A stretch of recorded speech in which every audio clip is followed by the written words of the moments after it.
chosen one, I want you to think about the last time you looked in the mirror and didn't quite recognize the person looking back at you. I don't mean physically, I mean on a soul level.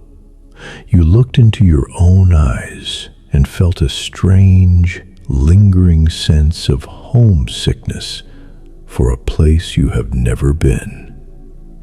You felt this massive, unexplainable, ancient energy sitting inside your chest, trapped inside a human body, living a life that feels 2 sizes too small for you.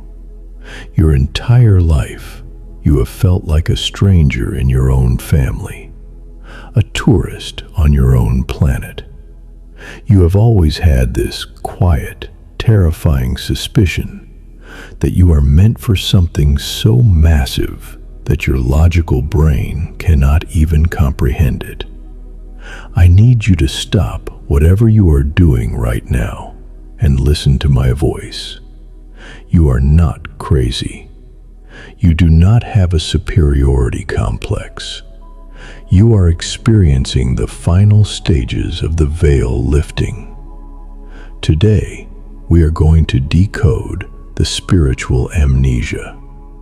I am going to tell you exactly who you are, why you had to forget your true identity, what happens when a timeline corrector finally wakes up, and why the truth of your own DNA is about to shock you and absolutely terrify the kingdom of darkness. Let's talk about the false identity you were given. From the moment you were born, the world started handing you labels. Your family, society, and toxic people looked at your bright, blinding light and decided it was too intimidating. So, they handed you a script of smallness. They labeled you the sensitive one. They called you too emotional. When you set boundaries, they labeled you the difficult one. When you saw through their toxic cycles, they labeled you the black sheep. And because you were young, and because you were surrounded by these dense, heavy, earthly energies, you believed them. You put on the costume they handed you. You accepted the false identity of being broken, anxious, and misunderstood. You went to sleep. You contracted spiritual amnesia. But I am here to tell you that this was entirely by design. You had to forget who you were. Think about an elite undercover agent infiltrating the hostile territory. If they walk into the enemy's camp wearing their full uniform and carrying all their royal credentials, they will be eliminated immediately. To infiltrate the dark, you had to blend in with the dark. You had to be born into that highly dysfunctional bloodline. You had to experience the trauma, the rejection, and the feeling of absolute powerlessness.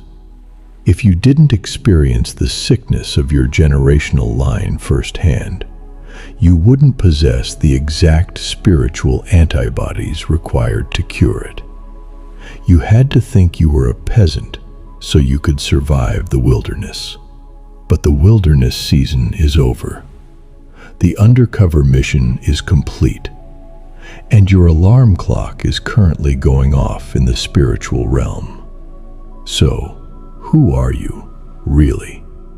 Strip away your name, your job title, your bank account, and the trauma you have survived. What is left? You are a timeline corrector. In the architecture of the universe, there are bloodlines that have been running corrupted code for centuries. Generations of poverty, addiction, abuse, manipulation, and deep spiritual blindness. Left alone, these families would completely destroy themselves. But the divine does not allow complete destruction. Before a bloodline completely collapses, the Creator inserts an anomaly, a soul with an incredibly high frequency, a soul with a royal spiritual lineage. That is you. You were literally sent back into this timeline to pull the emergency brake on your family's generational curses. You are not the black sheep. You are the immune system of your ancestry. When you say, "I am not going to raise my kids the way I was raised," you are rewriting 100 years of corrupted history. When you say, "I refuse to accept toxic love," you are breaking chains that held your great-grandparents hostage. You are doing the heavy lifting for people who died before you were even born. One person shouldn't be able to carry that kind of weight. But you aren't just one person. You carry the genetic, spiritual blueprint of royalty. You are backed by legions of angels who are assigned to protect the anomaly at all costs. Now, I want you to understand the sheer terror your true identity causes in the unseen realm.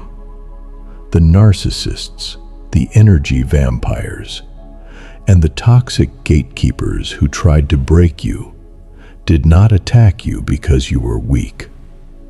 They attacked you because their demons recognized your true identity long before your human brain did. They looked at you and saw a sleeping giant. They sensed that if you ever woke up, if you ever remembered who you actually are, their control over you would instantly vaporize.